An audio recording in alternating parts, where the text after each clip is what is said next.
देखिए, domestic violence के topic को स्टार्ट करने से पहले मैंने आप लोगों के सामने कोशिश करी थी कि सोसाइटी और फैमिली के अंदर महिला की जो पोजीशन है उसको हम थोड़ा ऑब्जर्व करने का प्रयास है जो करें। और अकॉर्डिंगली हमने एक डायग्राम बनाने का भी एफर्ट किया था कि फैमिली के अंदर और सोसाइटी के अंदर जो भी चीजें होती है उनको किस तरीके से समझा जा सके।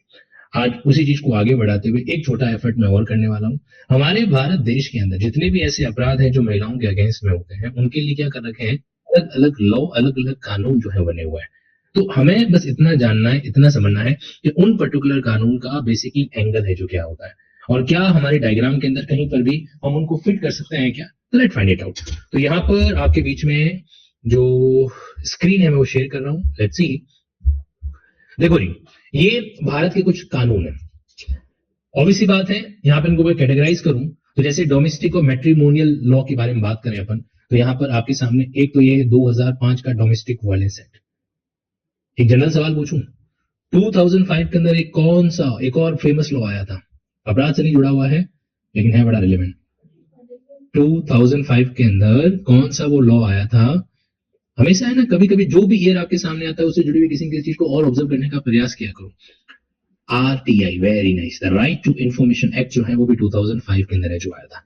चलिए, तो यहाँ पे आपके सामने क्या है, डोमेस्टिक वायलेंस का एक लॉ जिसको हम ऑब्वियसली बात है डील करेंगे इसके अंदर। विद इन रेजिडेंस जो है क्या क्या हो सकता है एक महिला के साथ में, वो सारी बातें आपके सामने यहाँ पर आएगी, चाहे वो फिजिकल वायलेंस हो या इमोशनल वायलेंस हो या सेक्सुअल वायलेंस हो या इकोनॉमिक अब्यूज हो। ओके, फिर एक और लॉ है जो महिलाओं से जुड़ा हुआ है, और वो भी घर परिवार, फैमिली, मैट्रिमोनियल हाउस वगैरह उनसे कनेक्टेड है। वो कौन सा है, वो है आपकी डॉवरी प्रोहिबिशन एक्ट 1961। अब मेरे को फटाफट बताओ, 1961 में आप लोगों से जुड़ा हुआ एक कानून है, क्या नाम है उसका, एडवोकेट एक्ट 1961। ओके, और अभी तो नया वाला कानून आ चुका है इनकम टैक्स एक्ट का, पता है ना आपको, 2026 का नया लॉ जो है इंट्रोड्यूस हो चुका है। बट उससे पहले जो पुराना वाला इनकम टैक्स एक्ट था वो भी 1961 का था, उसको तो भूल जाइए। ठीक, और नए वाले लॉ के अकॉर्डिंग आप लोग जब नोट छापोगे ना, सॉरी नोट की मशीनें छापोगे, तो उस समय जो है ना आपके ऊपर नया वाला कानून जो है एप्लीकेबल होगा। तो डॉवरी प्रोहिबिशन एक्ट ये क्या करता है, डॉवरी देना, डॉवरी लेना, डॉवरी की डिमांड करना और डॉवरी का एडवर्टाइजमेंट करना, इसको एक तरीके से क्या करता है, क्रिमिनलाइज है जो करता है। बधाई संदेश, हमारा बेटा चार्टेड अकाउंटेंट बन गया है, प्रथम प्रयास में सफलता हासिल करने के लिए बहुत सारी बधाई, शुभेच्छु, सो एंड सो वगैरह वगैरह वगैरह वगैरह। आपको क्या लगता है बधाई संदेश क्या है ना। हमारी बिटिया जो है वो सरकारी अधिकारी बन चुकी है, probation officer, protection officer, special officer बन गई है, बहुत सारी बधाई, संदेश, दुआएं, आशीर्वाद वगैरह वगैरह। क्या है ये, इनविटेशन टू ऑफर है। क्या है, इनविटेशन टू ऑफर है। अर्थात अगर तुम्हारे पास तुम्हारे घर के अंदर कोई योग्य वर या वधु है हमारे पुत्र या पुत्री के लिए, तो आप हमसे क्या कर सकते हैं, निम्न दिए गए नंबरों पे संपर्क है जो कर सकते हैं। ठीक है, खैर एनीवे, तो डॉवरी प्रोहिबिशन एक्ट ये दूसरा कानून। तीसरा, चाइल्ड मैरिज। अब देखो ये ना, ये तीनों लॉ में एक चीज कॉमन है, पता है क्या, ये तीनों लॉ जो है, ये तीनों अपराध जो है वो करने वाले कौन होते हैं, घर परिवार के लोग जो होते हैं। चाइल्ड मैरिज कोई बाहर वाला करवाता है क्या, सगे माँ बाप करवा देते हैं, है ना। तो वो एक तरीके से वहां पर चीजें देखने को मिलती है। तो चाइल्ड मैरिज एक्ट के अंदर भी, वैसे चाइल्ड मैरिज में देखा जाए तो लड़का और लड़की दोनों ही है जो क्या करते हैं, इस तरीके से परेशान है जो होते हैं। तो लेकिन फिर भी लड़कियों को तो प्रोटेक्ट कर ही रहा है कानून, तो यहाँ पर ही बात आ जाता है। तो domestic violence, dowry prohibition, child marriage, ये मैं आपको अभी इसलिए बता रहा हूँ जब मैं डायग्राम बनाऊं तो आप लोग मुझे कमेंट बॉक्स में चीख चीख के, चिल्ला चिल्ला के बताएंगे कि सर यहाँ पे ये वाले कानून का जिक्र है जो किया जाए। ओके, चलिए सर, मेरा एक डाउट है, पूछो। सर आपने बताया कि जिस तरीके से जब भी कोई इंसान सफलता हासिल करता है तो फिर उसका इस तरीके से विज्ञापन आता है ताकि उसकी शादी वादी जो हो सके, तो इसका मतलब जो कैंडिडेट शादीशुदा है फिर अगर कुछ हासिल करे तो उसका कोई विज्ञापन डालेगा, बहुत कम डाले जाते हैं। आप देखना, बहुत कम जो है आपको देखने को मिलेगा कि कोई ये कहे कि हमारा दामाद जी जो है ये बन गए हैं, है ना, हमारी तरफ से उनको बहुत सारी बधाई, या फिर हमारी बहू रानी जो है ये बन गई है, हमारी तरफ से बहुत बहुत कम ऐसा होता है। कंपेरेटिवली बात कर रहा हूं, मैं ये नहीं कह रहा हूं कि नहीं होता होगा, बहुत कम होता है। मतलब एक तीर से दो निशाने दुनिया लगाते आई है, तुम लोग नए खिलाड़ी नहीं हो, है ना। चलो अब मूव हेड करते हैं आगे। देखो दूसरा जो कानून है, एक हो गया हमारा टर्म फैमिली, है ना। आप भी कह सकते हैं कि महिलाओं के ऑफेंसेस को कैटेगराइज कर रहे हो, फैमिली ऑफेंसेस। फैमिली ऑफेंसेस के अंदर डोमेस्टिक वायलेंस, आपके डॉवरी और मैरिज। अगला पॉइंट कौन सा है आपके सामने, वर्क प्लेस पे क्या एक तरीके से चीजें हो सकती है। तो वर्क प्लेस पे सबसे इंपॉर्टेंट जो है वो है Vishakha versus state of Rajasthan पर आधारित जो कानून बना था, that is called the sexual harassment at work place. तो यहां पर ये कानून आपके पीछे देखने को मिलेगा। देयर आफ्टर आपकी पीसी पीएनडीटी। सर ये वर्क प्लेस से कैसे जुड़ा हुआ कानून है जो हो गया, देखो जी, ये इसलिए है क्योंकि महिला का आउटसाइड बाहर जाके क्या किया जाता है, एक तरीके से उसके साथ में गलत चीजें हैं जो वहां पे हो रही है। ओके, तो मतलब एक प्रेग्नेंट लेडी को जो क्या बोलते हैं डायग्नोसिस सेंटर हो गए, सोनोग्राफी सेंटर हो गए, ये एक तरीके से क्या करते हैं चीजें अवेलेबल कराता है। आपको पता है आजकल एक सोनोग्राफी एम्बुलेंस भी चला करती है, इसके बारे में जानकारी है?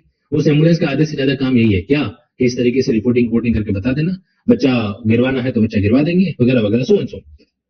धड़ल्ले से होता है, दोनों लोग इन्वॉल्व होते हैं, लड़की या उसके घर वाले भी इन्वॉल्व होते हैं, और तो हॉस्पिटल वाले तो इन्वॉल्व होते ही होते हैं, है ना। ऐसे केस में कोई शिकायत नहीं होती, और जहां पे कोई शिकायत नहीं होती वहां पे काम चलता रहता है। अगर आपसे कोई कहे कि क्या भारत में फीमेल फर्टिसाइड बिल्कुल खत्म हो गया है, और अगर आप हाँ बोल रहे हैं तो मेरे ख्याल से आप एक गलत फहमी के विक्टिम हैं। Now moving ahead, PCPNDT. तो पीसीपीएनडीटी यहाँ पे क्या हो गया, ये फीमेल फर्टिसाइड हो गया यहाँ पे, इसको शॉर्ट में भी याद रख सकते हैं पीसीपीएनडीटी, पॉश एक्ट वगैरह। और एक क्या क्या है, medical termination of pregnancy act. अब ये एक देखा जाए तो सामान्यतः तो महिला के फेवर का है, बट बेसिकली उन एजेंसीज को क्या करता है, टर्मिनेशन करता है, पेनलाइज करता है। तो ये भी उनसे जुड़ा हुआ, उनसे रिलेटेड एक काम है। इसमें आप ये नहीं कह सकते कि ये अगर ऑफेंस अगेंस्ट वुमन की बात है जो कर रहा है, ये ऑफेंस अगेंस्ट वुमन करने वालों को एक तरीके से पेनलाइज है जो करता है, बट फिर भी कनेक्टेड इसी से है, एमजीपी यहाँ पे। और देखिए कॉमर्शियल और एक्सप्लॉइटेशन कैसे हो सकता है, तो ये भी देख लो लगे हाथ। जैसे इमोरल ट्रैफिकिंग, इमोरल ट्रैफिकिंग का मतलब क्या होता है, जैसे प्रोस्टिट्यूशन के लिए लड़की या महिला को बेचना, तो ये आपके इमोरल ट्रैफिकिंग के अंदर है। और यही अपराध जो है आप लोगों को कहां देखने को मिलेगा, सेम टू सेम अपराध हमने भारतीय न्याय संहिता के अंदर भी आपको देखने को मिलेगा, है ना। चलिए, ह्यूमन ट्रैफिकिंग जिसको अपन कह सकते हैं, indecent representation of woman. Indecent representation का मतलब क्या हो गया, कि किसी भी महिला को इस तरीके से आप एडवर्टाइज कर रहे हो, पब्लिश कर रहे हो, डिजिटल कंटेंट के रूप में इस्तेमाल जो कर रहे हो, जहां पे उस महिला को बहुत ही इनडिसेंट तरीके से दिखाया गया है ना। अगर मैं आप लोगों से ये पूछूं कि जैसे मान लीजिए कोई मॉडल है, ठीक है, उसका तो काम ही यही है कि भाई कोई भी प्रोडक्ट के बारे में अगर कोई संपर्क करता है तो उनके लिए फोटोशूट करवाना, उनके प्रोडक्ट को प्रमोट है जो करना, सो वगैरह वगैरह। अब अगर मान लीजिए सपोज करो कि उस मॉडल की कंसेंट से उसके फोटोज हो, कंसेंट है उस महिला की, उसके कंसेंट से उसके फोटो को क्या किया गया है, किसी प्रोडक्ट पे इस तरीके से डिपिक्ट कर रखा है कि वो एक तरीके से सेक्सुअल रिप्रेजेंटेशन जो है वहां पे दे रहा है, तो क्या फिर भी इनडिसेंट रिप्रेजेंटेशन आएगा क्या? So there are lot of things, मतलब कि चीजें एक पॉइंट से कनेक्ट नहीं की जाती, देयर आर मतलब कई सही सारे सेगमेंट आपको देखने को जो मिलेंगे। अब वो वहां पे ये कहे कि मेरी लाइफ मेरी बॉडी मेरी चॉइस, नहीं, कई बार चीजों को सोशल एंगल से भी ऑब्जर्व जो करना होता है, ठीक है। कमीशन ऑफ सती, अब ये आज के समय में इतना तो नहीं है, इतना क्या लगभग लगभग ना के बराबर ही है, किसी आदिवासी एरिया में हो तो बात अलग है। अदरवाइज क्या होता है यहाँ पे कमीशन ऑफ सती परमेशन, मतलब इसमें यह था कि पति के मरने के बाद में पत्नी जो है वो पति के साथ जिंदा जल जाया करती थी, है ना। मैं आपको अगर याद कर रहा हूँ तो मंगल पांडे की मूवी का जो सीन है वो इसके साथ में क्या होता है, बढ़िया से कोरिलेट है जो होता है। उसमें ऐसा ही एक मामला था, शायद मेरे ख्याल से एक्ट्रेस का नाम अमीषा पटेल था, if I am not wrong, ठीक है। तो वो अपने पति की चिता के साथ उसको बैठा दिया जाता है, जब उसको पता चलता है कि वो भी जल रही है तो घबरा के बाहर आती है, फिर एक अंग्रेज आता है और उसको बचाता है। तो ये चीज है। एक इंटरेस्टिंग किस्सा सुनाऊं मैं आप लोगों को, पता है हमारे भारत के अंदर, शायद मैंने इस क्लास में पहले बताया भी होगा, इस क्लास में बताया होगा या भारतीय न्याय संहिता के अंदर बताया होगा। वो नहीं होता कि हमारे गांव के अंदर एक बुजुर्ग की हालत होती है, अब अपनी कहानियां जो मिले उसको सुना देता है, तेरे को भी सुना दूंगा, तेरे को भी सुना देगा, कई बार तो एक कोई पकड़ पकड़ के 2 बार सुना देता है। तो ना ये जो ऑनलाइन या ऑफलाइन के जो टीचर्स होते हैं इनकी हालत भी ऐसी ही होती है ना। मैं ये नहीं कह रहा हूँ कि उनका भी ऊपर वाला जो फ्लोर है वो थोड़ा सा सटक जाता है, ऐसा नहीं है, मतलब पता नहीं चलता ना, मल्टीपल बैचेज होते हैं तो एक कहानी रिपीट हो जाया करती है। अब सुनो, भारत में कुछ कम्युनिटी ऐसी है जो एक अलग तरीके की प्रथा को फॉलो करती है। जैसे मान लीजिए सपोज करो क्या हो गया कि 2 भाई है, तो बड़े वाले भाई की किसी कारण से डेथ होगी, एक्सीडेंटल डेथ होगी, तो क्या किया जाता है उस कम्युनिटी के अंदर, उस महिला को जो विडो है ना उसको मतलब अपने हालात पे छोड़ा नहीं जाता है। बहुत है ना, रेयर केस के अंदर सास ससुर जो है वो क्या करता है, अपनी विधवा बहू की वापस शादी कराता है, वो नहीं कराता है, और आधे से ज्यादा तो उसको फिर परमानेंट मेड के रूप में रख लेते हैं घर के अंदर, क्योंकि उसके सगे माता पिता वापस एक्सेप्ट करते नहीं। कई बार लड़कियां जो है वहां पे अपने ससुराल में नहीं रहती, वो एक दूसरा रास्ता चूज कर लेती है। एनीवे, तो एक कम्युनिटी है वो क्या करती है, ऐसे केसेस के अंदर बड़े भाई की विडो को छोटे भाई से शादी करवा दी जाती है, और जो छोटे भाई की जो एग्जिस्टिंग वाइफ है ना वो इस बारे में कंप्लेन नहीं कर सकती, वो इस बारे में कंप्लेन नहीं कर सकती, और डेफिनेटली मतलब वहां पे वो चीज होना ही होना है। मतलब कि उस छोटे भाई की कायदे से 2 पत्नियां हैं जो वो कहेगी, एक वो जो बड़े भाई की विडो है, चाहे किसी भी एज के अंदर, यहां तक कि मतलब अगर मान लीजिए 40 साल की उम्र के अंदर भी बड़े भाई की वाइफ की, छोटे भाई की वाइफ की डेथ हो गई, दोनों को हो सकता है। छोटे भाई की वाइफ की डेथ हो गई तो उसकी शादी करा दी जाती है बड़े वाले भाई से, और बड़े वाले भाई की डेथ हो गई तो उसकी शादी करा दी जाती है छोटे वाले भाई से। मतलब एक ऐसा सिस्टम जहां पे क्या किया जाता है, फॉलो है जो किया जाता है। ओवरऑल इसका पर्पज यही है कि भाई अब विधवा जो है वो विधवा रहना ठीक नहीं है, तो उस एंगल से उसको क्या करते जाता है उसमें दूसरे वाले भाई से, अच्छा दूसरा क्या कम से कम परिवार के अंदर रहेगी यहाँ पे। हाँ ये जरूर आता है कि यार बिगेमी का क्या करेंगे, हाँ, एक व्यक्ति की दो दो पत्नियां हैं, तो एक व्यक्ति की दो दो पत्नियां कोई नई बात नहीं है ना। पहले जमाने में तो मतलब ऐसा लगता था कि बेचारे के पास एक ही वाइफ है, गरीब कहते थे उसको। एक जमाना था, क्या बोलते कहते कि अच्छा इसके पास एक ही वाइफ है, वो हो ये तो गरीब इंसान है, कम से कम दो तो होनी चाहिए। ऐसा मतलब मैं नहीं कह रहा हूँ, ऐसा बता रहा हूँ आपको, पुरानी कहानियां वगैरह कुछ पढ़ोगे ना तो एक ही व्यक्ति की दो दो तीन तीन चार चार वाइफ, वहां तो मतलब एक तरीके से अमीरी का सिग्नल ही यही होता था कि यू हैव 2 to 3 वाइफ्स। ठीक है, मैं कलयुग की बात कर रहा हूँ, मैं वो उसमें सतयुग या त्रेता युग में नहीं जा रहा हूँ। ठीक, अब मामला अलग है। ठीक है, अब बहुत महंगाई का जमाना है, मतलब कि it's not easy to handle वगैरह वगैरह, हैंडल इन द सेंस की जिम्मेदारी होती थी, ऑब्वियस सी बात है। खैर नाउ कहां पर थे अपन, तो ऐसा भी होता है, पता है अलग अलग तरह की प्रथाएं भी होती है। गांव के अंदर अगर आप जाके देखोगे ना तो आज भी एक रिवाज फॉलो किया जाता है। क्या रिवाज फॉलो किया जाता है, मान लीजिए कि अगर आपके दो बेटे हैं तो उस माता पिता जो है ना पूरा प्रयास करेंगे कि दो बहनों को अपने घर में लेके आए, दो बहनों को अपने घर में लेके आए। ऐसा क्यों होता है पता है, देवरानी जेठानी के बीच में लड़ाई ना हो, इसका एक ही तरीका हो सकता है कि वो देवरानी जेठानी शादी से पहले दो बहनें हो, तो लगभग लगभग संभावना है कि लड़ाई झगड़ा नहीं होगा। अदरवाइज तो फिर कुट्टा कुट्टी वगैरह ये चलता है, नॉर्मल चीजें, मतलब फिर क्या होता है मतलब औरत असहज हो जाती है। तो इसलिए गांव के अंदर आज भी ये चीजों को आप देखेंगे ना तो आपको कई ऐसे घर मिलेंगे कि भाई दो परिवार है तो वहां पे दो क्या होने चाहिए, दो अगर लड़के हैं तो दो लड़कियों को साथ साथ में करा देंगे। अगर थोड़ा एज डिफरेंस है तो मैनेजेबल वाला मामला हो जाता है। और you will be surprise to know, अगर आप इसको थोड़ा प्रैक्टिकली और मैच्योर वे में सुनना चाहे तो मैं आपको बताऊं, पहले जमाने में सिस्टम ये भी था, क्या सिस्टम था कि अगर भाई कोई लड़का पैदा हुआ है लड़की पैदा हुई है तो वापस ज्यादा से ज्यादा 1 साल का गैप कर दो और दूसरा प्रोडक्शन हैंड टू हैंड आना चाहिए। क्यों भाई, इससे क्या फर्क पड़ता है, इससे क्या है कि दोनों की शादी एक साथ की जा सकती है। गहराई से सोचना, लंबी सांस लेके, तो आपको इसका लॉजिक समझ में आ पाएगा। मतलब लगभग लगभग आसपास की उम्र के होंगे ना, अब सोचो बड़ा वाला 25 का, छोटा वाला 15 साल का, तो थोड़ा शादी में मिस में, फिर दोनों की शादियां साथ में कैसे करवाएंगे। एक आटा साटा भी होता है, वो भी आप लोगों ने सुना होगा। आटा साटे का मतलब क्या होता है कि इधर से लड़का जाएगा तो उधर से हम लड़के को अपनी लड़की से शादी है जो करवा देंगे, ताकि क्या है कि मामला गड़बड़ है जो नहीं हो। अब देखो उसकी नेगेटिविटी बहुत है बट उसकी पॉजिटिविटी भी बहुत है। अपने आप में कैसा होता है कि फिर वहां पे लड़ने का या रिश्ता टूटने का सीन नहीं होता, वो एक साइड का रिश्ता टूटने से पहले 10 बार सोचेंगे कि नहीं भाई वापस ये भी तो हो जाएगा। अब सोचो एक भाई की वाइफ जो है वो कह रही है कि तुम्हारे माता पिता को मैं मेरे घर में नहीं रहने दूंगी, तो फिर उसी माता पिता की बेटी उस साइड में क्या करती है, तुम्हारी बहन को समझा दो मेरे माता पिता के साथ में हिड़े कर रही है, क्या मतलब उनको परेशान है जो कर रही है, so and so. So there are lot of things, मतलब ये आप है ना सभ्यता संस्कृति को जितना गहराई में जाके ऑब्जर्व करने का प्रयास करोगे आपको कुछ न कुछ नई चीजें ऑब्जर्व जो करने को वहां पे मिलती है। Get back to the main thing, तो यहाँ पे क्या है, सती प्रथा को एक तरीके से रोकने के लिए यहाँ पे उन्होंने एक नया प्रथा निकाल दिया कि भाई अगर भाई की अगर विधवा है तो उसको इस तरीके से नहीं छोड़ा जाएगा, उसको छोटे भाई या बड़े भाई के साथ में उसकी शादी करा दी जाएगी ताकि वो एक पत्नी की स्टेटस में वहां पे है जो रह सके। ओके चलिए, हाँ ये भी होता है बिल्कुल। ये जो आटा साटा है उसके अंदर तो ये भी नियम है कि भाई मान लो लड़की जाके पीर बैठ गई तो फिर मौका देख के वो जो उधर जो लड़की भेजी थी ना वो भी एक दिन आ जाती है और फिर बैठ जाती है, फिर दोनों टूटेंगे तो दोनों टूटेंगे, छूटेंगे तो दोनों छूटेंगे, रूठेंगे तो दोनों रूठेंगे। ये तो अच्छा राइम बन गया ना, मतलब टूटना छूटना रूटना। ठीक है, वेरी नाइस। मेरे को लग रहा है मैं गलत लाइन में आ गया, थोड़ा एफर्ट उधर लाइन में करता तो सफलता जल्दी मिल जाती नहीं। एनीवे, तो यहाँ पर आपके सामने अगला कौन सा कानून हो सकता है जो एक तरीके से ये हो गया commission intersectional and general protection में क्या आ जाएगा। जैसे कम्युनिटी के अंदर एक और चीज होती है, अगर आप SC/ST एक्ट पढ़ते हो ना, SC/ST एक्ट जो है वो सुनने में ऐसा लगता है कि भाई सिर्फ पर्टिकुलर शेड्यूल कास्ट और शेड्यूल ट्राइब को जो है प्रोटेक्ट कर रहा है, बट उसमें कई सारी ऐसी एक्टिविटीज हैं जो सिर्फ और सिर्फ महिला की डेरोगेटरी पार्ट पर है, महिला के डेरोगेटरी पार्ट पर है जो होती है। तो SC/ST एक्ट के अंदर भी आपको एक्सक्लूसिवली विमेन ऑफेंसेस देखने को मिलेंगे। देखो भाई विमेन इज विमेन, चाहे वो किसी भी कम्युनिटी विशेष की क्यों ना हो, है ना, चाहे वो शेड्यूल कास्ट में हो, शेड्यूल ट्राइब के अंदर हो या अनरिजर्व के अंदर, वॉट एवर द केस में भी, है ना। तो ये पॉइंट यहाँ पे क्या होता है, कनेक्ट जो होता है, तो उसके अंदर भी इसके साथ में कम्युनिटी ऑफेंस होता है। पॉक्सो वाले कानून के अंदर भी अगर आप देखेंगे तो वहां पर भी आपके सामने कुछ जैसे देखने को मिलती है। हालांकि पॉक्सो कानून सभी बच्चों पे लागू होता है, एक्सक्लूसिव नहीं है, कॉमन में है, लेकिन महिलाओं के लड़कियों के केस में एप्लीकेबल हो, है ना, बच्चे जो 18 साल से छोटे की, है ना। इसके अलावा लगभग लगभग हर राज्य में कुछ न कुछ ऐसे स्टेट लॉ है जो बने हुए हैं, स्टेट स्पेसिफिक लॉ है जो बने हुए हैं। आपने एक प्रथा का नाम सुना है, डायन प्रथा, यू हर्ड अबाउट इट, डायन प्रथा। पता है इससे इससे ज्यादा वाहियात चीज और कोई अपने आप में नहीं हो सकती। समटाइम हम लोग जो है ना, हम पढ़े लिखे लोग भी जो हैं उस ट्रैप के अंदर फंस जाते हैं, उस चीज को समझ नहीं पाते, है ना।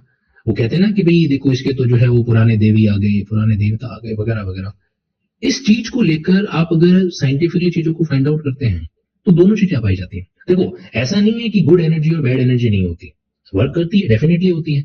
अगर आप किसी पर्टिकुलर घर में जाते हैं, कोई ऐसा कोई घर, और वहां पे जाके देखते ही आप देखते हो कि यार वो घर सोल्ड आउट क्लियर है, आप एक चीज ट्राई करना जो मैं आपको बता रहा हूँ, क्योंकि मैंने रियली एक्सपीरियंस कर रखा है ना। एक समय था तो मैंने प्लान किया कि यार किराए पे घर लेने की बजाय क्या कर देते हैं, अगर कोई अच्छा घर मिल रहा है तो अपन उसको खरीद ही लेते हैं, बना बनाया घर है, बना समय बच जाएगा वगैरह का। तो फिर मैंने लिस्ट आउट फाइंड आउट किया ऑनलाइन के अंदर भी, ब्रोकर्स वगैरह के अंदर भी। ध्यान से सुनना क्योंकि प्रैक्टिकल लाइफ की बात है और आपको भी पता होनी चाहिए। तो उस लिस्ट में कई सारे नाम आते हैं कि ये मकान जो है वो अवेलेबल है सेल के लिए। अब गए देखे यार इतना मतलब बाहर से इतना अच्छा वैसा मकान बना हुआ है, प्रॉब्लम क्या है, क्या दिक्कत है इसके अंदर, ठीक है, लगा कि अच्छा सौदा है ले लेते हैं वगैरह। लेकिन फिर क्या होता है कि फिर आप अंदर जाके उसको देखते हो तो आपको पता चलता है कि पता नहीं उस घर की डिस्ट्रक्शन ऐसी आ रही है कि आपको पॉजिटिव वाइब्स आ ही नहीं पाती। ये हमारे पास एक टैलेंट है, जहां पर हम लोग कहीं कहीं चीज को ऑब्जर्व करते हैं ना तो आइडिया लग जाता है कि मतलब वाइब्स जो है वो ऐसी मैच नहीं कर रही, या गुड एनर्जी महसूस हो रही है, बैड एनर्जी महसूस हो रही है। अब होगा ये psychological fact, but something exist. देखो बिल्कुल तो ये कहना कि अगर देखो अगर अपन भगवान में बिलीव करते हैं तो फिर उसके अंदर भी बिलीव करना पड़ जाता है, क्योंकि जब अच्छी चीजें हो सकती हैं तो डेफिनेटली बुरी चीज होगी। अब अगर पढ़ने वाला स्टूडेंट है क्लास के अंदर और क्लास में आलसी स्टूडेंट नहीं है, do you think is it possible? Not at all. मतलब फिर क्या दोनों तरीके के प्राणी पाए जाते हैं। एक है ना कुंभकर्ण वाले कैंडिडेट्स भी, स्टूडेंट भी आपको क्लास के अंदर ही देखने को मिलेंगे, और एक अपने अर्जुन जो है धनुषधारी स्टूडेंट वो भी क्लास के अंदर ही देखने को मिलता है ना। तो वो चीज वहां पर अगर कोई भी मकान सेल हो रहा है और वो मार्केट प्राइस से कम के अंदर हो रहा है तो मान के चलना समथिंग इज फिशिंग, कुछ है ऐसा। अदरवाइज या तो वो बंदा क्या है लोन में डूबा हुआ। देखो एक इंसान अपना कोई भी जमीन अगर कम रेट में बेचता है तो मोटा मोटी रूप से सबसे बड़ा प्रैक्टिकल रीजन जो है कि उस इंसान को पैसों की बहुत नीड है और इसीलिए उसके पास कोई दूसरा ऑप्शन नहीं है, तो वो अपनी प्रॉपर्टी को जो 5-10 कम पैसों में मिल रहा है उसके अंदर सेल आउट करने का प्रयास करता है। एक टैक्टिस बताऊं मैं आप लोगों को, कभी भी अपनी प्रॉपर्टी प्रॉफिट के अंदर बेचनी है ना तो भी सामने वाले को ये बताओ कि मैंने क्या कर्जा ले लिया था, अब वो उस समय हालात अच्छे थे, अब थोड़ा सा बिजनेस क्या डाउन चल रहा है और वो क्या कर्जा चुकाना पड़ जाएगा, तो इसलिए क्या है कि बाकी तो ये मेरे 1 करोड़ की प्रॉपर्टी है, बट अब मजबूरी है कि 60-70 में मिल जाए तो मैं इसको निकाल दूंगा। अब वो बंदा आपके इमोशनल रोते फिरते चेहरे को देख के घर पे जाके बोलेगा कि नहीं नहीं उसका ना उसका क्या प्रॉपर्टी थोड़ा नीडी है, नीडी है तो अपने को प्रॉपर्टी क्या करेगा सस्ते में दे रहा है, और जबकि प्रॉपर्टी मार्केट में 50 में बिक रही थी। बट आपने जो निरुपमा राय की एक्टिंग करी है ना, उस एक्टिंग की वजह से आपको 10, 12, 15, 20 लाख रुपए और एक्स्ट्रा मिल जाएंगे। And it's really happen, it's really happen वगैरह वगैरह। और ये चीजें जो मैंने अपने पिछले 5-6 साल की लाइफ में जो डीलिंग करी है ना इमोल प्रॉपर्टी के संबंध में, चाहे प्लस हो चाहे माइनस हो, मैंने देखा है ऐसे ऐसे मतलब जो है वक्ता बैठे हैं जो कायदे से अधिवक्ता बनने चाहिए थे लेकिन प्रॉपर्टी की लाइन में आए हुए हैं और एकदम इस तरीके से चीजों को डील भी कर देते हैं। खैर leave it, get back to the main things. तो मैं आप लोगों को बता रहा था डायन प्रथा के संबंध में। तो अब क्या होती है अनकॉन्शियस चीज है, अब समझना हमारा माइंड जो है ना वो क्या करता है एक टाइम के बाद में किसी चीज को अडॉप्ट कर देता है और फिर जो माइंड है वो इस तरीके की इंस्ट्रक्शन आपकी बॉडी को देता है कि आपको पता ही नहीं चला। हिप्नोटाइज में बिलीव करते हो आप लोग? नहीं करते हो तो बढ़िया वाले हिप्नोटाइज के पास जाओ, एक जने को साथ में लेके जाना, क्योंकि तुम तो वहां पे एकदम सही की तरह लेट जाओगे with due respect, I mean to say वहां पे जो है इस तरीके से आपको तो बेहोश होश कर देगा, अनकॉन्शियस है जो हो जाओगे आप। तो वो कैसे होता है, मतलब कि आपको बंदा एक कोई पॉइंट कह देता है उसके बाद में फिर आप उस चीज को कर ही नहीं पाते, ऐसा कैसे होता है? तो वो ना वो सारी की सारी एक तरीके से माइंड ट्रिक है जो वहां पे होती है। तो जिस तरीके से हिप्नोटाइज वर्क करता है मतलब माइंड का कुछ एक ऐसा बटन है जो अगर गलती से प्रेस कर दिया जाए तो अपना माइंड अलग तरीके से अननेचुरल तरीके से जो करने लग जाता है। तो ठीक है वैसा का वैसा अनकॉन्शियसनेस वाला पार्ट भी होता है, उसके माइंड के अंदर ये चीज हो गई कि हाँ मेरे अंदर कोई है कोई है कोई है, तो फिर वो चीज उसी वे के अंदर जाती है। खैर एनीवे अपने ज्यादा रिसर्च इसमें नहीं कर रखी है क्योंकि जब होश संभाला तो मुझे सीधा ना टीचिंग लाइन में धकेल दिया गया आई मीन टू से, तो वहां पे हमें समझना पड़ेगा कि ये चीजें। तो डायन प्रथा जो है उसमें क्या करते हैं वो चिमटे से दागते हैं, गर्मा गर्म चिमटा लेके ऐसे कर देते हैं, बहुत ही वाहियात चीज अपने आप में। मतलब आप कह सकते हैं कि इस तरीके से चीजों को डील करवाना बहुत ही बड़े लेवल का पार्ट है जो होता है। तो अकॉर्डिंगली ये चीज है, कभी भी अपने को है ना अगर ऐसी कोई आत्मा शात्मा घुस भी जाए ना अंदर तो भी अपने अंदर ऑलरेडी एक आत्मा है और वो अपना प्लेसमेंट उसको नहीं देगी, ठीक है। प्रॉब्लम क्या है कि आप अपनी वाली आत्मा के ऊपर फेथ करना बंद कर देते हो, ठीक है, तो वो बेचारी कमजोर हो जाती है, फिर वो दूसरी वाली आत्मा हावी हो जाती है ना। सो अपने अंदर की जो सोल है ना उसको हमेशा बोलो आई लव यू, तेरे से बढ़िया कोई है ही नहीं। और वो सोल जितना आपसे लव अफेक्शन करती है ना ये तो तुम यार उधर मत जाएगा, तो बार बार फरवरी के महीने में चले जाएगा। तो हमेशा लव शब्द का मतलब वो नहीं होता, उसके अलावा बहुत सारे एलिमेंट होते हैं, खुद से भी इंसान को प्यार है जो करना चाहिए, ठीक है। तो आप अपनी सोल को जितना स्ट्रांग रखोगे आपका मेंटल जो ऑरा है वो उतना ही शानदार चलेगा। This is the harsh reality. मतलब ऐसी सिचुएशन के अंदर कोई इंसान किसी भी लेवल पे क्या कर सकता है, वर्कआउट है जो कर सकता है। Now get back to the main thing. तो यहाँ पे ये जो डायन प्रथा है इसको अपन विच हंटिंग बोलते हैं। हमारे राजस्थान की बड़ी फेमस है, आओ कभी आपको मिलाता हूँ मैं, है ना, मन करे तुम्हारा कि चलो भाई कहीं घूमने चलना है तो I will take you to such certain kinds of डायन सोन्स वगैरह वगैरह। मतलब आराम से आप वहां पे रुकिएगा, वहां पे झोपड़ी वोपड़ी बनी हुई है, आराम से अपना सामान वामान लेके वहां पे चलना, कोई प्रॉब्लम वाली बात नहीं है ना। बट एफिडेविट भिजवाड़ों को देख के आना कि भाई कि मैं आ भी सकता हूँ, मैं नहीं भी आ सकता, उसमें मेरी गारंटी नहीं है, ठीक है। और कमजोर दिला रहे तो बिल्कुल नहीं आएंगे। झारखंड के अंदर भी है, ये देखो आप, आसाम के अंदर भी है। तो यहाँ पर है ना कई सारे हैं विच हंटिंग करके वगैरह कि इसको भूतनी आ गई, इसको जो है चुड़ैल आ गई, इसको डायन है जो आ गई, सोन वगैरह वगैरह ना। और बड़े खतरनाक मतलब तरीके की इस्तेमाल होता है। भाई क्यों, भाई महिलाओं को क्यों आ रही है, मेल को क्यों नहीं आ रही है, कि महिलाओं के बाल लंबे होते हैं, तो बाल लंबे होते हैं तो उसको ना भूत को छुपने का जगह मिल जाता है। अरे मतलब you will be surprised to know but these are the certain logics कि भाई उनके बाल लंबे होते हैं इसलिए भूत प्रेत को वहां छुपने की जगह मिल जाती है। खुले बालों के अंदर जो है वो भूत प्रेत चढ़ जाता है वगैरह वगैरह। तब तो फिर मतलब क्या ही हो सकता है, कुछ कह ही नहीं सकते इसके अंदर। एनीवे, आंध्र प्रदेश का भी क्रिमिनल लॉ बना हुआ है, एक दिशा एक्ट है जो बना हुआ है। ये दिशा एक्ट अपने में बड़ा ही यूनिक है, पता है, मतलब कि इसमें गैंग रेप के मामलों को उन्होंने बहुत ही फास्ट ट्रैक तरीके से लेके जा रखा है। Anyway, so there are lot of things. अब आप वापस मेन डायग्राम पे आ जाइए। हम लोगों ने क्या किया था, डिवाइड है जो किया था विमेन के जो ऑफेंसेस है उसको दो कैटेगरी में, एक है फैमिली और एक है सोसाइटी। कोई भी आपको महिलाओं से जुड़ा हुआ कानून कहीं पर भी दिखाई देता है तो आप क्या करेंगे, इस बात को ध्यान रखेंगे कि आप किस कैटेगरी के अंदर उसको डील कर सकते हैं। ओके, चलिए नाउ अब यहाँ पे क्या लिखा हुआ है, तो बायोलॉजिकल फैमिली से क्या क्या हो सकता है। एक तो आपने क्या मेंशन कर रखा है कि भाई वो आपके फीमेल फर्टिसाइड वाला मामला, इसको अपन कौन से कानून के तहत कवर कर सकते हैं, पीसीपीएनडीटी या मेडिकल टर्मिनेशन ऑफ प्रेगनेंसी। तो यहां पर तो आप दो कानून का नाम लिख लीजिए, एक लिख लीजिए पीसीपीएनडीटी, आराम से क्लास के बाद इसकी फुल फॉर्म याद कर लेना। और दूसरा कौन सा है, जैसे MTP, medical termination of pregnancy act वगैरह। तो डोमेस्टिक वायलेंस एक्ट ये आपके सामने आ गया। इसके अलावा आप एक और ले लो, चाइल्ड मैरिज एक्ट। तो ये जो चाइल्ड मैरिज वाला सीन है ये भी किससे कनेक्ट होता है, फैमिली के अंदर ही है। मैंने आपको इसका लॉजिक बता दिया कि बच्चों की शादियां या गुड्डे गुड्डियों की शादियां बाहर वाले थोड़े ना करवाते हैं, कौन करवाता है, घर वाले ही करवाते हैं, है ना। एक और प्रथा मैं आप लोगों को बताऊं, वो भी बड़ी इंटरेस्टिंग है। क्या होता है उसके अंदर, उसमें ये है कि घर का अगर कोई बुजुर्ग, घर के एल्डर पर्सन की अगर डेथ हो जाती है, बुजुर्ग व्यक्ति की अगर डेथ हो जाती है, तो फिर उनकी मृत्यु के साथ में उनके तीजे चौथे या 12वें पर क्या करवाया जाता है, घर के जो बच्चे हैं ना उनको निपटा दिया जाता है। यहाँ पे निपटाने का मतलब उनकी शादी करवा दी जाती है ना, ऐसा भी होता है। तो मतलब कहते हैं कि किसी के मरने पे उसके परिवार के जो छोटे मोटे बच्चे होते हैं उनकी शादियां करवा दी जाती है। शायद आप लोगों ने सुना होगा, अगर आपको दुनियादारी के बारे में कुछ पता है तो, है ना, ऐसा भी एक तरीके से आपको देखने को मिलता है। So there are many things. तो यहाँ पर भी एक पॉइंट है, चाइल्ड मैरिज वाला मामला। ऐसा क्यों होता है ये तब वहां जाके पूछना, I am not expert of so and सो। हाँ, आपको अगर कुछ लॉजिक देना है या सवाल का जवाब भी चाहिए तो मैं दे सकता हूँ।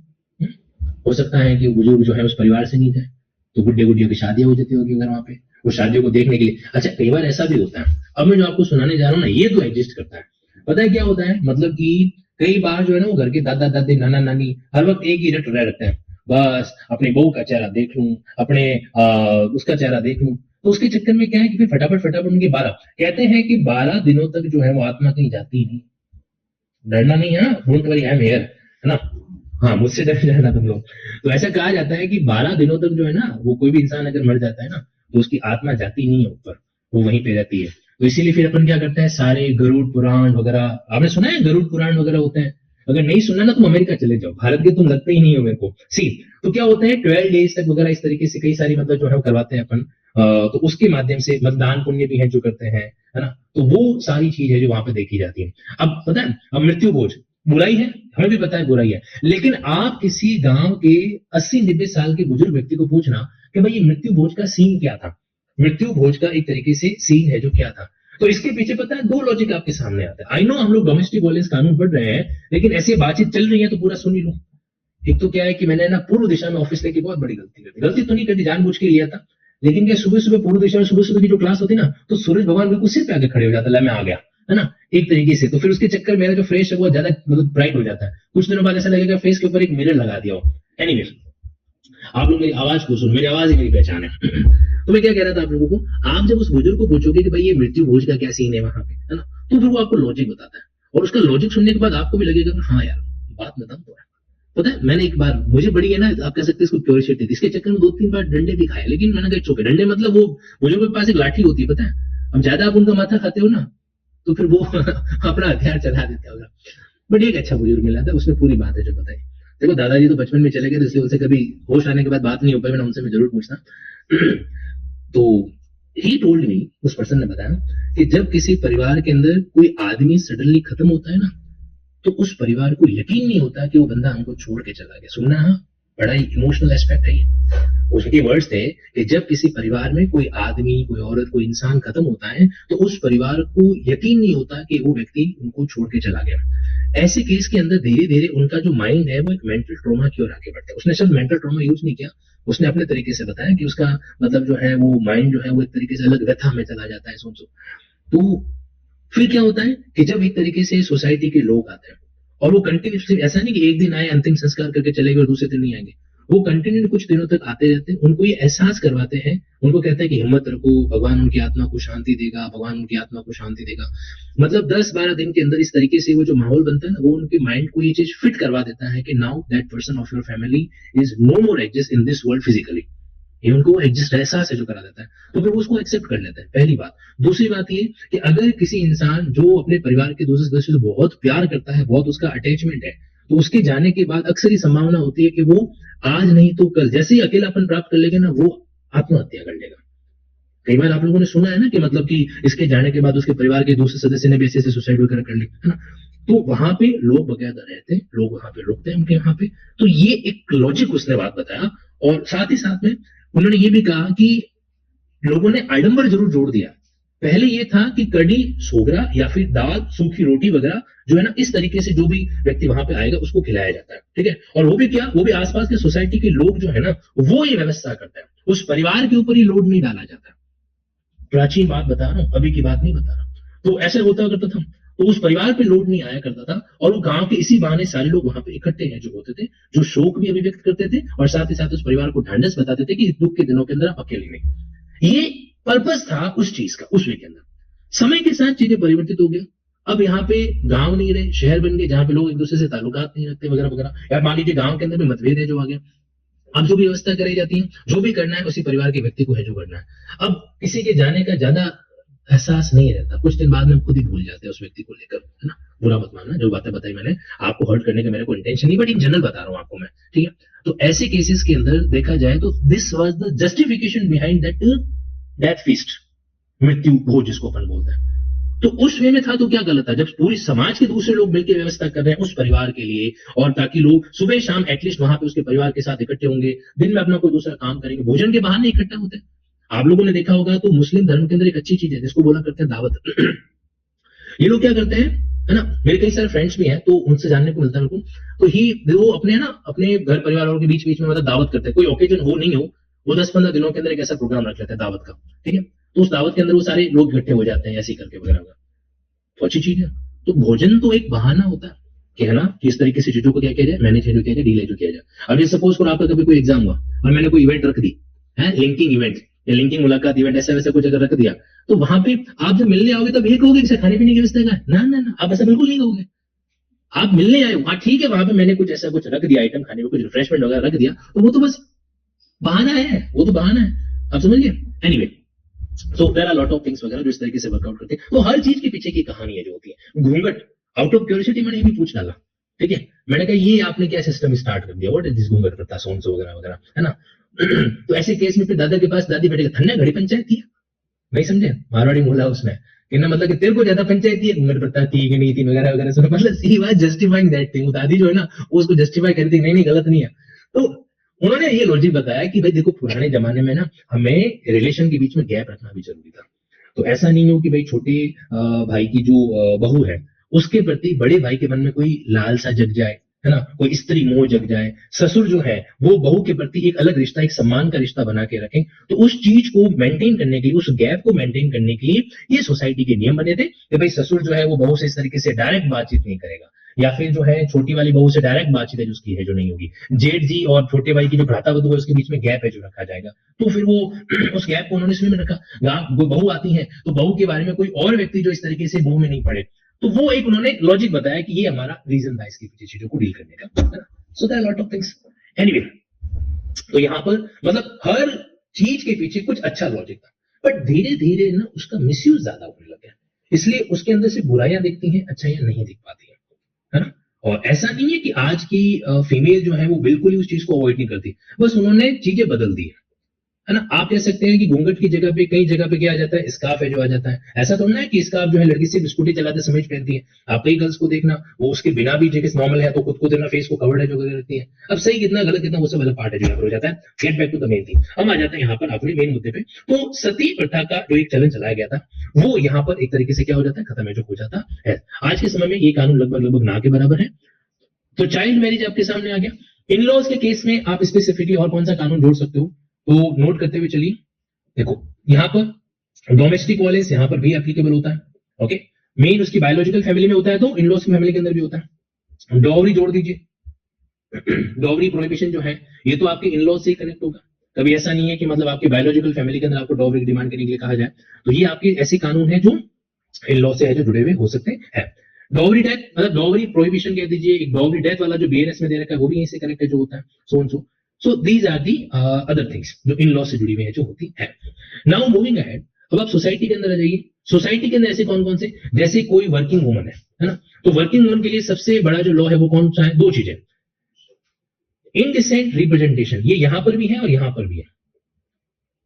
दोनों जगह एप्लीकेबल है जो हो सकता है कि भाई आपने किसी भी महिला को इस तरीके से डिपिक्ट जो किया, वहां पर भी आ सकता है। एक आपके जो ये कानून है sexual harassment, prevention of sexual harassment at work place, तो ये भी किससे कनेक्ट होता है, वर्क प्लेस से कनेक्ट होता है। एक और चीज है इनइक्वलिटी इन पेमेंट, हालांकि ये अभी तक बना नहीं है स्पेसिफिकली लॉ, लेकिन आप कह सकते हैं कि इनइक्वलिटी इन इनकम। चाहे कोई, आपको एग्जाम्पल बताऊं, वो आपकी वो कौन सी है छोटे हाइट वाली एक्ट्रेस, महेश भट्ट की बेटी का क्या नाम है, आलिया भट्ट, हाँ, उसकी एक मूवी आई है अल्फा करके, मैंने देखी नहीं है और तुम लोग भी देखने मत जाना, फीडबैक अच्छा नहीं आया है, टाइम वेस्ट मत करना अपना किसी भी तरीके से। तो अल्फा मूवी के अंदर क्या होता है, ये कहा जा रहा है कि एक तरीके से कॉपी है, एक मूवी आई थी पहले वॉर मूवी जो आ रही थी वो आ रही थी ऋतिक रोशन और टाइगर श्रॉफ को लेकर, ठीक है। मुझे कई बार क्या होता है कुछ अलग तरीके की क्यूरियोसिटी है जो होती है, मैं ये देखता हूँ कि किसको कितना पेमेंट मिला, मूवी कितने में बनी वगैरह वगैरह, ऐसा नहीं अपने को मूवी बनानी है, लेकिन पता चल जाता है, आइडिया लग जाता है कि भाई हाँ क्या हुआ। तो क्या हुआ कि उसमें ऋतिक रोशन को पेमेंट किया गया था 50 करोड़ उस मूवी के लिए, ठीक है। और इस वाली केस के अंदर ये जो मूवी है आलिया भट्ट को लगभग पेमेंट किया गया, जहां तक मेरी जानकारी 10 से 15 करोड़ के बीच में पेमेंट जो हो रखा है। तो लोग कह रहे हैं देखो कितना इंजस्टिस है, बेचारे ने इतनी मेहनत की है, कहाँ ऋतिक रोशन उसको 50 करोड़ मिलते हैं और कहाँ पर ये 12 करोड़ जो मिल रहे हैं। तो ये मतलब सोसाइटी या मतलब तरीके से जो है इंडस्ट्री में लड़कियों को समान वेतन नहीं मिलता, something like that. Now let me tell you something very important, जो ये बिजनेसमैन होता है ना, ये जेंडर देख के डिसाइड नहीं करते क्या पेमेंट करना है। मैं आपको बहुत ही अंदर की रियलिटी बता रहा हूं, वो ये नहीं देखते कि मेल फीमेल है, वो ये देखते हैं कि वापस ये अपनी कॉस्ट कितनी लेके रिकवर करवा सकता है, मतलब कि मार्केट में कितना पैसा इसके ऊपर लगाया जाए कि आसानी से अपने ऊपर आ जाएगा, वापस रिकवर जो हो सकता है वो ये देखा करता है। आप इसको कह सकते हैं मार्केट वैल्यू, उसके अकॉर्डिंग। तो स्वाभाविक है ऋतिक रोशन ने वो जो 50 करोड़ लगाए थे तो उसमें बंदा आराम से 200 250 300 करोड़ लेके आ गया था वापस, ठीक है। और यहाँ पे जो मामला चल रहा है उस केस के अंदर क्या चल रहा है कि अभी भी पूरा पैसा तो छोड़ो, आधी कॉस्ट भी अभी तक नहीं निकली है ना। Accordingly we need to understand कि आप किसी चीज को डायरेक्टली जेंडर डिस्क्रिमिनेशन नहीं कह सकते। कई बार ये भी होता है कि प्रोडक्टिविटी कितनी, हाँ दोनों सेम लेवल के प्रोडक्टिव है तो वहां पे अगर कोई डिफरेंशिएशन किया जाता है तो अलग है जो कह सकते हैं। तो अदरवाइज वहां पे फेस वैल्यू मैटर तो करती करती है, आप ये कह ही नहीं सकते कि फेस वैल्यू मैटर नहीं करती, बहुत मैटर करती है। आप कोर्ट में चले जाइए, सीनियर एडवोकेट के पास में क्या है सबसे बड़ी चीज, फेस वैल्यू, उसने उसको अर्न कर रखा है अपने लेवल पे, है ना। तो यहाँ पे क्या होता है कि डायरेक्टली हर जगह पे अपन इनइक्वलिटी का टैग नहीं लगा सकते, तो वहां पे वो चीज अलग हो गई। तो इक्वलिटी इन, वैसे हमारे संविधान का आर्टिकल 39 है, आर्टिकल 39 के अंदर क्लॉज डी है जो ये कहता है कि equal pay for equal work, equal pay for equal work जो होना चाहिए होता नहीं, वो एक अलग चीज यहाँ पर हो जाती है। एनीवे, अच्छा सोसाइटी के अंदर एक और लिख लो, जैसे हम लोगों ने पढ़ा था ना भी कि इस तरीके से विच हंटिंग है जो होती है, तो ये आपका सोसाइटी वाला ही लॉ है, विच हंटिंग, विच हंटिंग। और मैंने क्या बताया था, सती, सती प्रथा वगैरह वगैरह, है ना। तो ऐसा कोई भी लॉ अगर वहां पे आपको देखने को मिले तो ये कौन सा क्या होता है, कनेक्ट है जो किया जा सकता है। तो फैमिली, सोसाइटी एंड सो। तो मतलब एक हमें ना इस तरीके से कैटेगराइजेशन कर सकते हैं अपराधों का कि भाई कौन से ऐसे अपराध हैं जो सोसाइटी के अंदर एक फैमिली के महिला के खिलाफ एक फैमिली के अंदर होंगे। फैमिली दो तरीके की, बायोलॉजिकल और इन-लॉज। आप में से मुझे कौन बताएगा कि जो रिलेशन होते हैं वो कितने तरह के होते हैं, ठीक है, कौन कौन से, 3 तरीके के रिलेशन जो होते हैं वो डील होते हैं, मतलब रिलेशन का जन्म 3 तरीके से होता है। एक आपके होता है ब्लड रिलेशन, वो होता है बर्थ के कारण, ब्लड रिलेशन का जन्म कहां, B for blood, B for birth, ठीक है। तो वो होता है बर्थ, आपका किसी पर्टिकुलर फैमिली के अंदर जन्म हुआ है तो वहां पे आपके सारा ब्लड रिलेशन है जो आ जाता है। दूसरा होता है आपके सामने अडॉप्शन, जिसमें आप क्या करते हो, किसी और पर्सन को इस तरीके से अडॉप्ट करते हो। और तीसरा जो आपके पर्सन होता है वो कौन सा होता है, वो होता है matrimonial. So there are 3 sources of any relation, one is blood, second is adoption, third is matrimonial. In 3 के अलावा बाकी कोई रिश्ता है जो नहीं होता है, ठीक है। जिसको आप दोस्ती बोलते हो, जिसको आप बेस्टी बोलते हो, जिसको आप वो टीएफ बोलते हो, ये कानून के अंदर कहीं पे रिकॉग्नाइज ही नहीं है, ठीक है। लॉ इसको क्या नहीं करता, रिकॉग्नाइज है जो नहीं करता। मूविंग अहेड, तो ये ध्यान रखना यहाँ पे कि जो ऑफेंसेस होते हैं वो कहीं कहीं किसके द्वारा किया जाता है।